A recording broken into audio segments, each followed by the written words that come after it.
Acho que pode começar, Samara, já. 1 e 5. Tá certo, professor. Vamos dar início, certo? A mais uma sessão. A doutora Daisy disse que hoje não vai poder participar porque ela tem um encontro semanal da oncologia, que é justamente nesse horário, tá? E doutora Marília, eu acho que já entra. Já tinha mandado para ela. Tranquilo. Bom, vamos falar hoje de neoplasias de mama associadas à BRCA. Para quem não me conhece, meu nome é Samara, eu sou A2 do ICEP. Orientação do doutor Felipe Freitas, doutora Marília, doutora Daísa.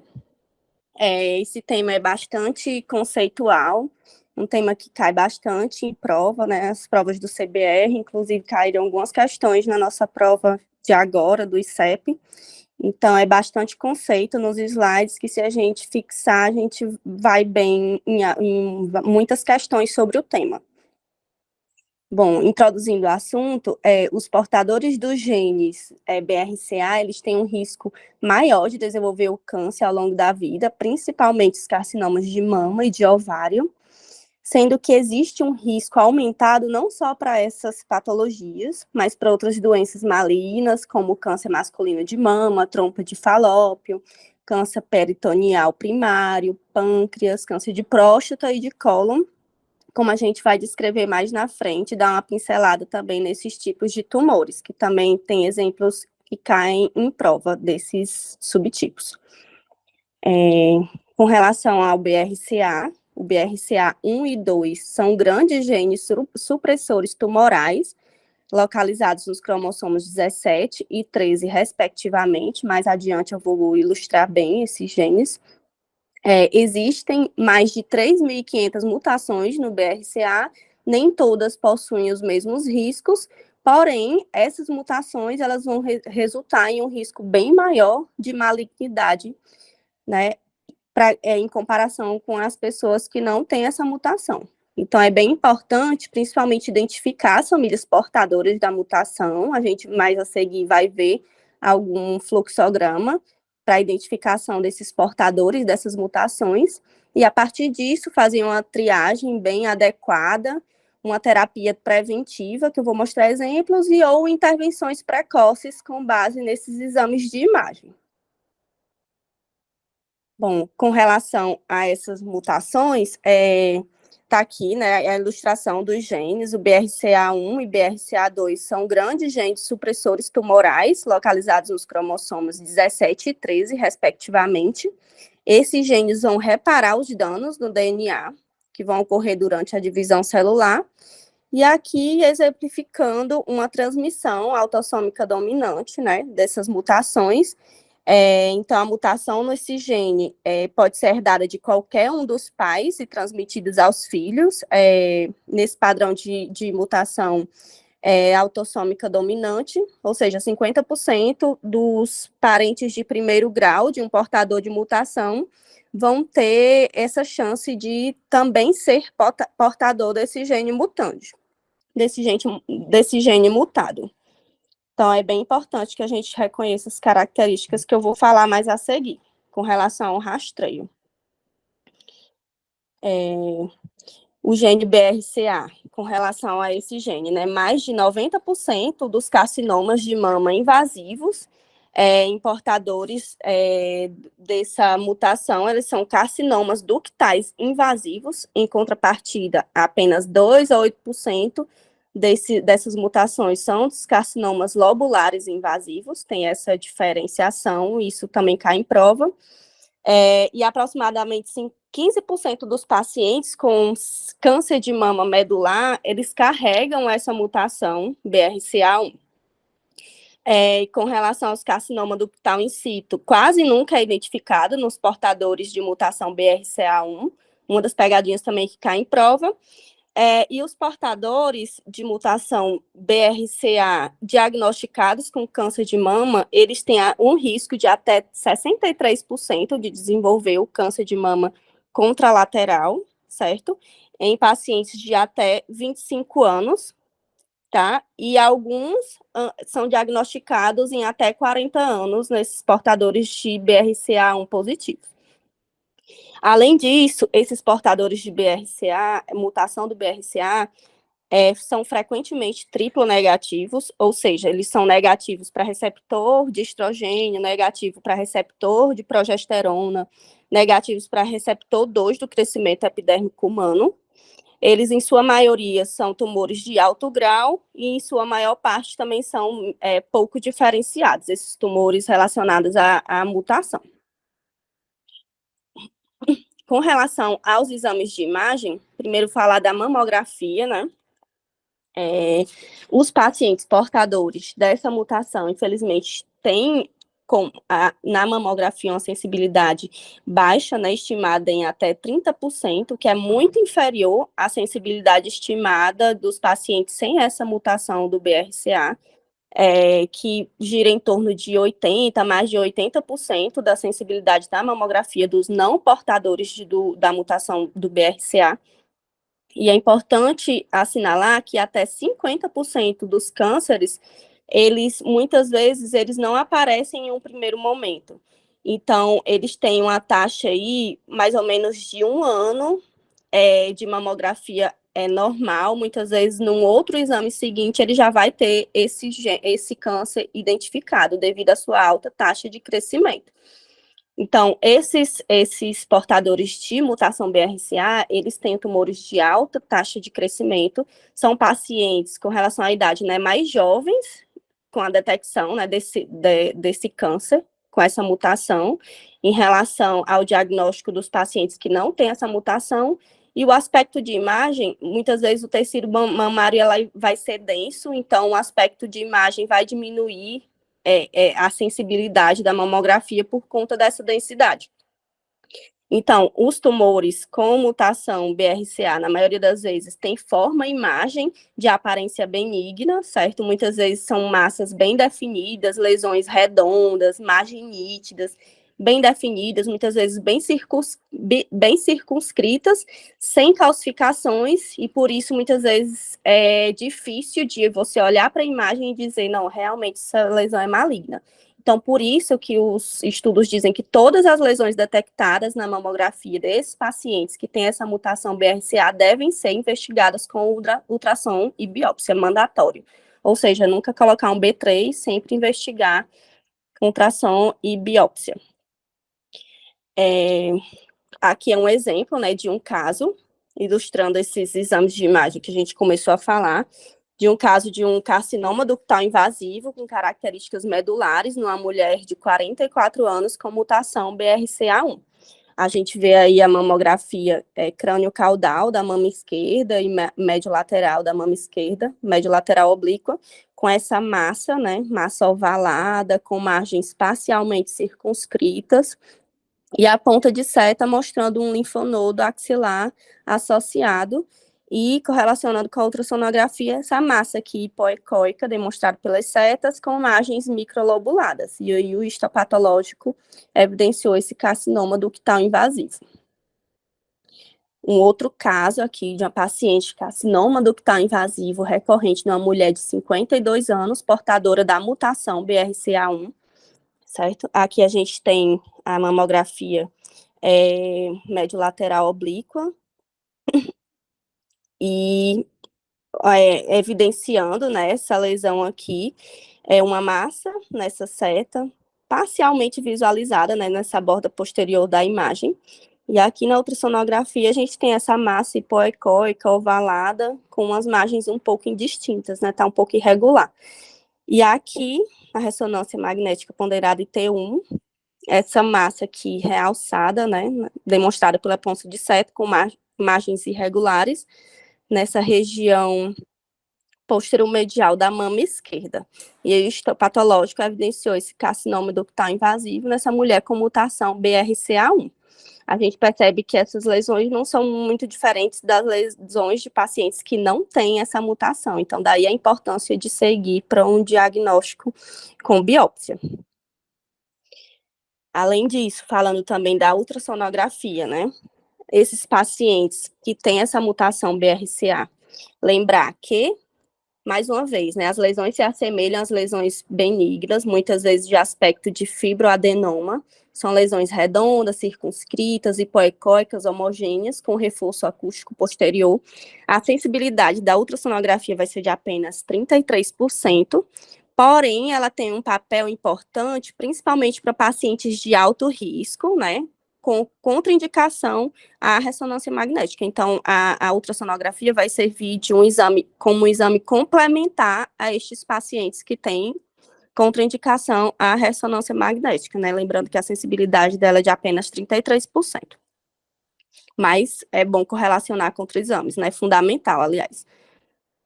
Aqui um outro exemplo, né? Um outro caso de uma paciente que tem aqui a mamografia crânio-caudal da mama direita, com a massa microlobulada, densa, né? E aqui a ultrassom demonstrando essa mesma massa arredondada, hipoecóica, com margens microlobuladas, com a sombra acústica posterior. E aqui essa ressonância demonstrando, né, T1 com contraste, né, corte axial, demonstrando essa massa aqui, de realce um tanto irregular, e parece que aqui ela está se expandindo, né, está se estendendo para o peitoral maior, indicando essa invasão peitoral. Então, o histopatológico evidenciou carcinoma ductal invasivo nessa mulher jovem com essa mutação BRCA1. Um outro caso, carcinoma ductal invasivo, em paciente com mutação, essa mamografia médio lateral oblíqua, mama esquerda, com essa massa arredondada, parcialmente circunscrita, evidenciada pela ultrassonografia, como essas massas aqui, ovais, hipoecóicas, com margens distintas. E aí o histopatológico evidenciou esse carcinoma ductal invasivo.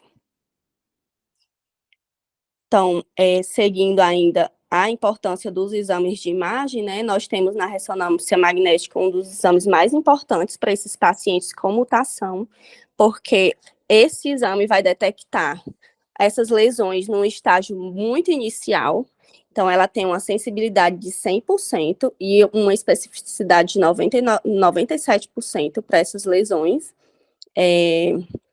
com essas mutações, então é bem importante iniciar o rastreio a partir dela, mas a seguir eu vou mostrar as idades de início desse rastreio.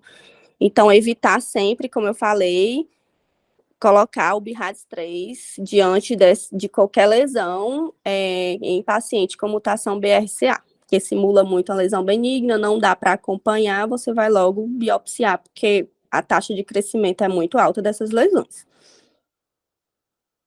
Então, quase todas as lesões detectadas devem ser classificadas como suspeita de malignidade, como eu falei.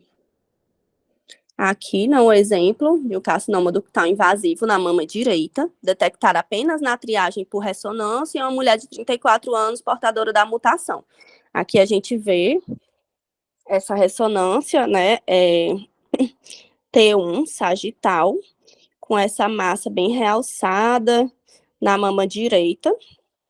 E aí, 6 meses antes, ela fez essa mamografia, cujo laudo deu resultado negativo, né? Daí a importância de a gente ter um rastreio com ressonância. A sensibilidade é bem maior.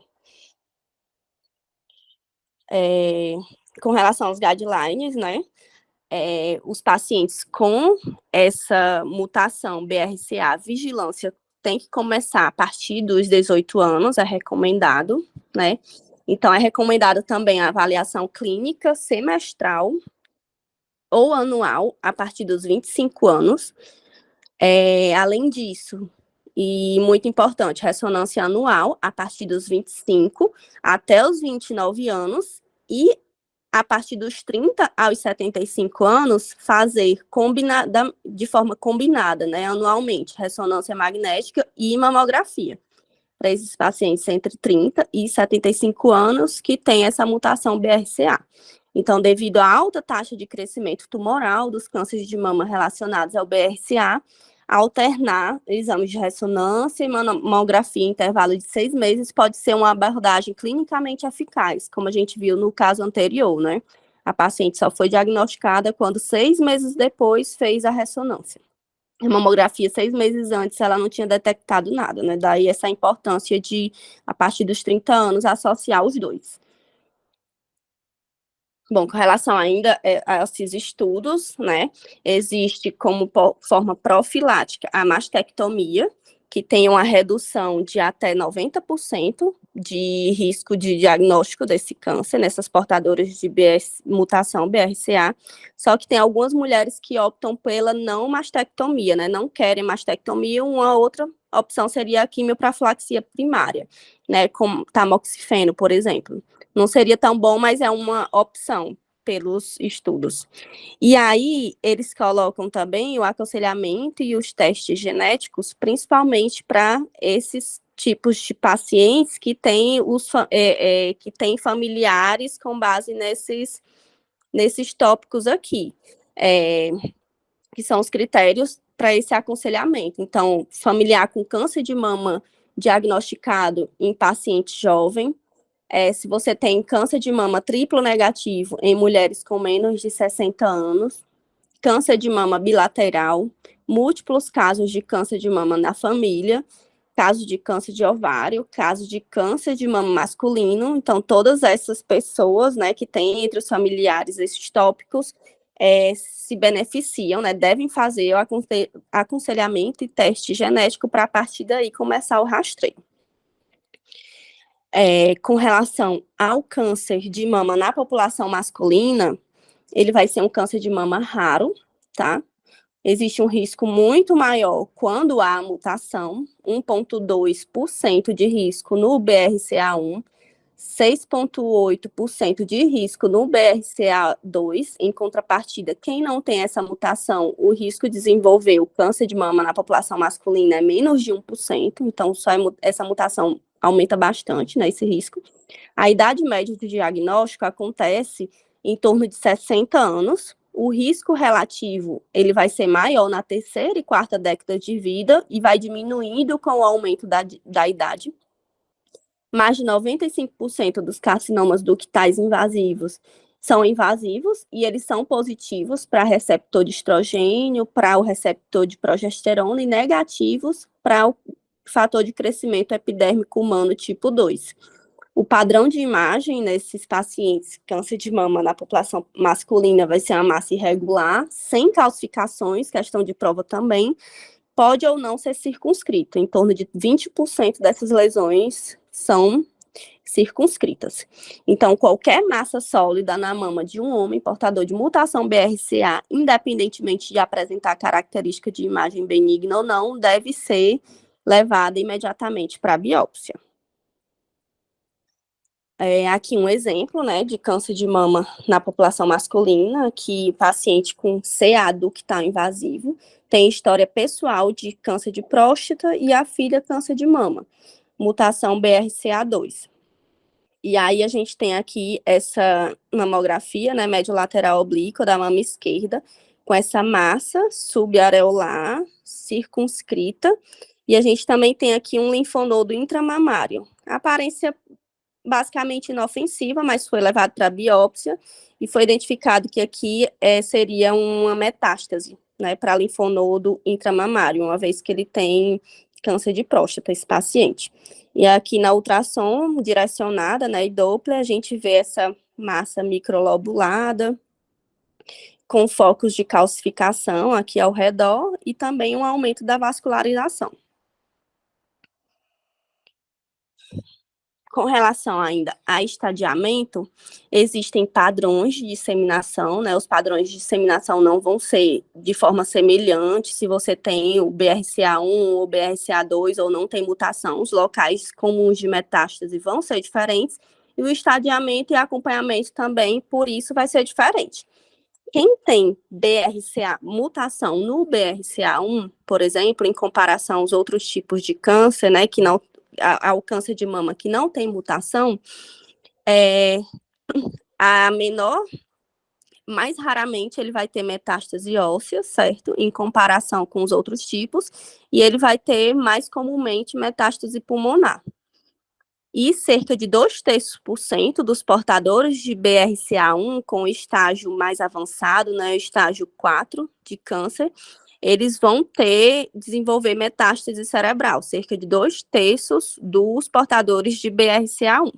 Então, isso não acontece com BRCA2, né? Que essas lesões são bem raras, né? A metástase cerebral, ela é bem rara no portador de mutação BRCA2. O tratamento, ele vai ser semelhante ao dos cânceres de mama esporádicos, com algumas exceções. Como os genes BRCA estão envolvidos na reparação do DNA, eles podem ser mais sensíveis à radiação e a agentes que atuam danificando o DNA, exemplo do tratamento com a cisplatina. Então, alguns pacientes vão se beneficiar com a cisplatina. Com relação ainda à triagem, tem um artigo que até o Dr. Felipe me passou, bem interessante, sobre as recomendações, né, do Colégio Brasileiro de Radiologia, Sociedade Brasileira de Mastologia e da Associação da Ginecologia e Obstetrícia para o rastreamento de câncer de mama no Brasil. Ele delineia bem direitinho todas as características e o que fazer diante desses pacientes com as determinadas mutações, certo? Então, ele coloca que mulheres com mutação BRCA1 ou não testadas, mas com parentes de primeiro grau, portadores dessa mutação, eles devem começar a mamografia anual a partir do diagnóstico da mutação, mas não antes dos 35 anos. Já as mulheres com mutação BRCA2 ou outros genes que apresentam risco moderado ou alto de câncer de mama, bem como aquelas que não foram testadas, mas têm parentes de primeiro grau portadores, elas devem fazer ressonância anual após o diagnóstico da mutação, mas não antes dos 30 anos. Com relação ainda à mamografia, pacientes com mutação BRCA2 ou outros genes com risco intermediário ou alto para câncer de mama, bem como aqueles que não foram testadas, mas têm parentes de primeiro grau, portadores de mutação, mamografia anual a partir do diagnóstico da mutação, mas não antes dos 30 anos. Já as mulheres com risco ao longo da vida de 20%, calculado por um dos modelos matemáticos baseados na história familiar, fazer mamografia anual a partir dos 10 anos antes da idade de diagnóstico do familiar que foi diagnosticado na idade mais jovem, mas não antes dos 30 anos. Ultrassonografia, como eu já tinha falado, não deve ser usada para triagem, apenas como método complementar quando a ressonância magnética não puder ser realizada por qualquer motivo. E a ressonância magnética, né, com um método mais sensível e mais específico, ele começa a ser utilizado antes. Mulheres com mutação do BRCA1 ou não testadas, com parentes de primeiro grau portadores, ressonância anual a partir do diagnóstico, mas não antes dos 25 anos. Mulheres com mutação desse gene, TP53 ou não testadas, mas com parentes de primeiro grau portadores, ressonância anual a partir do diagnóstico da mutação, mas não antes dos 20 anos. E mulheres com mutação BRCA2 ou outros genes que apresentam risco moderado ou alto de câncer de mama, bem como aquelas que não foram testadas, mas têm parente de primeiro grau portador, ressonância anual após o diagnóstico da mutação, mas não antes dos 30 anos. Essas coisas aqui caem bastante prova e a gente vai ver exemplos disso mais a seguir. Ressonância ainda magnética, mulheres com risco ao longo da vida de 20%, calculado por um dos modelos matemáticos baseados na história familiar, ressonância anual com início 10 anos antes da idade de diagnóstico familiar, que foi diagnosticado na idade mais jovem, mas não antes dos 30 anos. Bom, para um pouco de falar do câncer de mama em si, mas trazendo os outros cânceres relacionados ao BRCA, né, que os artigos trazem, existe o carcinoma também invasivo, ovariano invasivo, no caso dessa paciente, é uma mulher de 56 anos, com a mutação BRCA1. A gente tem aqui duas imagens, né, de ressonância magnética T2, e a outra com supressão de gordura, com contraste, corte coronal, e aí a gente vê essas massas, né, essa massa pélvica grande, heterogênea e sólida. Então, para demonstrar aqui o carcinoma ovariano como outro tipo de câncer relacionado ao BRCA. Um outro exemplo aqui é o carcinoma primário da trompa de Falópio, né? A gente vê essas lesões aí demarcadas pelas setas, nessas imagens por ressonância, que é mais para ilustrar os outros subtipos, certo? Essa massa aqui, mostrando essas massas. Além disso, adenocarcinoma de próstata, certo? Um outro paciente com mutação BRCA1. Aqui a gente tem o PET-CT, né, sagital e coronal, mostrando que essa doença ela está metastática, difusa, né, de forma metastática, para todo o esqueleto axial, externo e a pelve. Então, essa lesão gerou tudo isso.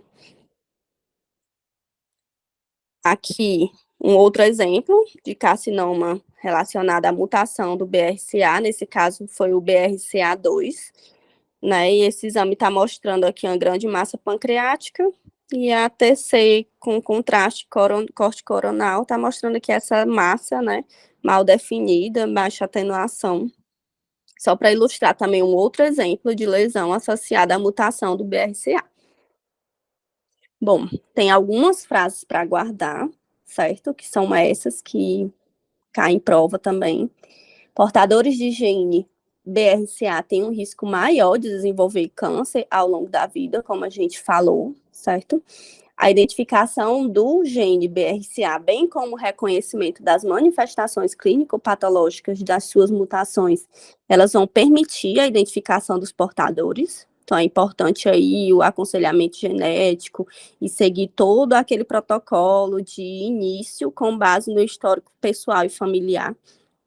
Devido às características de imagens sugestivas de provável benignidade, a classificação de lesões categoria B3 não é recomendada nestes pacientes, que é bem batido também em prova.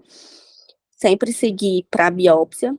Radiologistas e médicos assistentes devem estar familiarizados com as características típicas das neoplasias relacionadas ao BRCA, bem como suas recomendações. Aqui foram as referências utilizadas para essa aula, tá?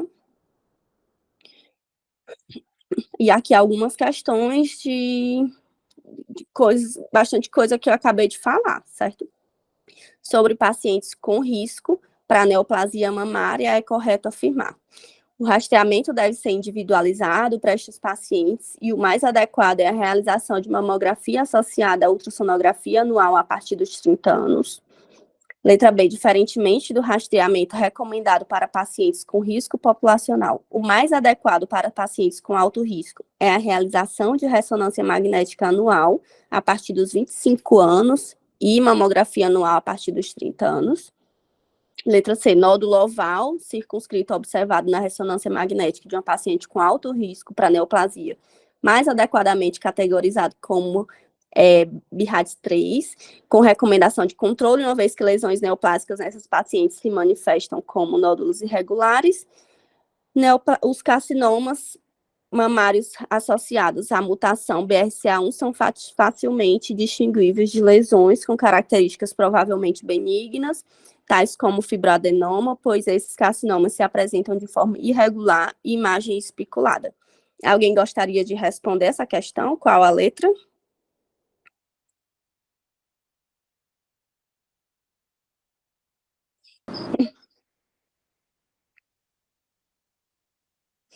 Bom, essa questão é a letra B, né? A gente não faz a ultrassonografia anual a partir dos 30 anos, a ultrassonografia ela não entra como método de triagem. A letra B é exatamente o que a gente discutiu na aula, ressonância magnética anual a partir dos 25 anos de idade e mamografia anual a partir dos 30 anos. Então, aqui a letra C jamais, né, categorizar como BIRADS 3 essas lesões, certo? E também a letra D tá gritante. Então, a gente, por eliminação, vai na letra B mesmo, tá? Qual o achado mamográfico mais comum na apresentação de câncer de mama em homens? A gente falou também em aula, né? a lesão mamária no homem é principalmente, na maioria das vezes, né, com essa mutação BRCA, uma massa irregular, sem calcificação, podendo ou não ser circunscrita, em torno de 20 a 30% dos pacientes vão ter essa massa circunscrita. Então, diante dessas alternativas, vai ser a alternativa D, né, massa não calcificada. Uma questão que caiu na nossa prova agora recentemente, né, sobre a biologia molecular e genética do câncer de mama, marque o que for verdadeiro. Câncer de mama é o principal câncer que atinge a população feminina no mundo, com taxa de incidência e mortalidade, com maior taxa de incidência e mortalidade, sendo que mais de 30% de todos os casos são relacionados à herança de mutações genéticas. Letra B. Os genes BRCA1 e BRCA2 são classificados como genes supressores tumorais, no qual estão relacionados ao aspecto central do metabolismo celular, tais como reparo de danos ao DNA, regulação da expressão gênica e controle do ciclo celular. Essa questão é a letra B, né, no caso, que foi basicamente o tema da aula, tá? Letra C, falso, ginecomastia, edema de tecido mamário masculino, é um fator de risco para o câncer de mama masculino, existindo maior conexão com as mutações no gene BRCA1 e surgimento desse tipo de câncer. Letra B, também falsa, imunohistoquímica de progesterona, receptor de estrogênio permitem a classificação molecular do câncer de mama, porém estes não têm sido usados no prognóstico e no tratamento complementar à cirurgia, muito pelo contrário, tem sido sim. Então, a resposta dessa questão é a letra B, bastante discutido na aula.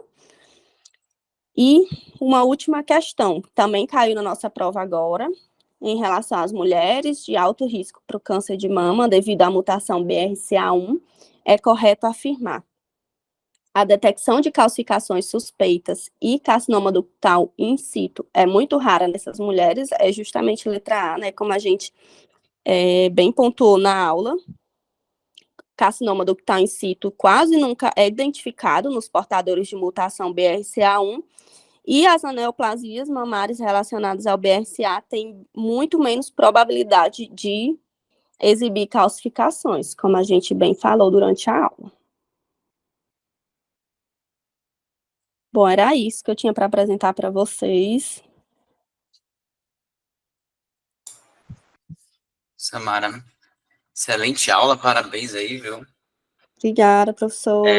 Super bem resumido aí, pegou os pontos principais daqueles artigos que a gente tinha visto, né? E Sim. colocou os pontos principais dele, que é o que importa para vocês, né? Importa aí também para a vida, né? Bom, o que, é que a gente leva de consideração dessa aula, né? Se eu for selecionar alguns pontos principais dessa aula, apesar de que todos devem conhecer isso, né? Deve conhecer o BRCA, é que BRCA1 e BRCA2, eles são os genes mais relacionados ao câncer de mama. Cerca de 80 a 90% dos cânceres de mamas que estão associados a uma síndrome genética, ele vai levar o BRCA1 e BRCA2, né? Isso quando eu falo em câncer de mama, eu falo do câncer de mama não especial mais comum, que é o CDI, né, o carcinoma ductal invasivo, e como a Samara bem falou, pouco está relacionado ao carcinoma lobular, né? Muitos casos de carcinoma lobulares que estavam associados ao BRCA, né, na verdade, foi uma lesão que não foi direcionalmente ocasionada pelo próprio BRCA em si, né? Então, a gente vê muita associação com o CDI, né? O gene que está associado ao lobular, gravem isso, está em prova, é o CDH1, certo? O CDH1 é o gene do lobular, não é o BRCA1, nem o BRCA2. Outro ponto importante é, BRCA1 e BRCA2, eles se diferenciam entre eles, tá? O BRCA1, ele é o gene, comparando os dois, é o que está mais relacionado ao desenvolvimento do câncer de mama. Então, por exemplo, se eu tenho uma paciente que tem uma mutação sabidamente do BRCA1, ela pode desenvolver o câncer de mama ao longo da vida dela, em torno de 55% a 60%. Olha o tamanho desse indicador, é uma porcentagem muito alta. É tanto que muitas pessoas indicam, né, de fazer a mastectomia profilática, porque a chance é uma moeda. você ter ou não câncer de mama, né? Então, é muito alto.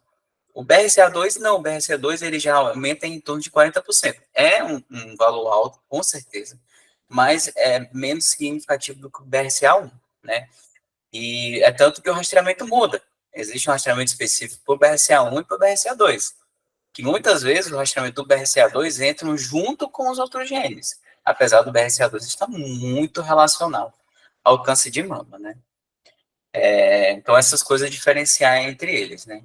Calcificação não está muito associada ao BRCA, isso é importante saber. Calcificação está muito relacionada ao tipo molecular da, da, da célula, né? O tipo molecular da lesão. E, por exemplo, os carcinomas luminais B, né? Os carcinomas HER positivo. Ó, HER positivo é praticamente igual à calcificação, tudo bem. Pode ser que não calcifique, mas é.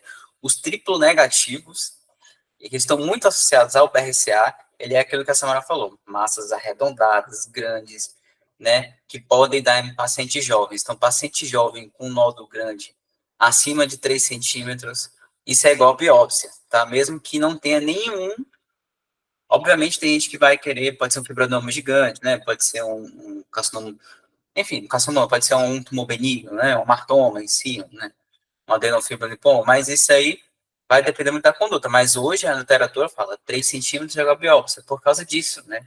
Desse altos índices desses genes que estão aumentando. Outro ponto importante é que no Brasil, isso fugindo só um pouco do BRCA, que a gente está falando de gene, é vocês saberem isso cai em prova também. No Brasil, é o país que tem maior índice de carcinomas em mulheres mais jovens. Enquanto no mundo todo gira em torno de todos os cânceres, gira em torno de 10 a 11% em pacientes abaixo dos 40 anos, no Brasil esse índice vai para 14%. Aí muitas provas botam isso como se fosse em relação porque o Brasil tem mais pessoas com mutação BRCA, BRCA1. Não, não é em relação ao BRCA. Né? O gene muito associado, que tem uma quantidade mais relevante dos outros cânceres, é o P53, né?